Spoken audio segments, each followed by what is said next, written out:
சரி நான் தொட்டுக்கலாமா? நானும் வேண்டாமா? சரி உன்னைய தொட்டுக்கலாமா? சரி நான் மம்மிட்டு போறேன்.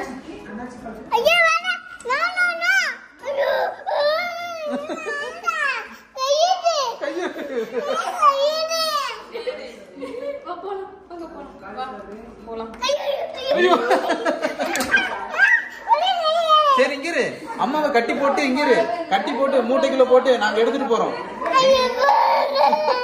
சரி வேண்டாம். சரி நீ இங்கிரு, நாங்க எல்லாம் போறோம். சரியா? நீ போய் உட்காரு போ. அப்பா கூப்பிடு, டாடி கூப்பிடுவியா? அப்பா கூப்பிடு, டாடி கூப்பிடுவியா? அப்பா சுஹேலா? சரி கை காலெல்லாம் கட்டி போட்டு மூட்டையில தூக்கி நாங்க முடிச்சு போட்டு காருக்கு பின்னாடி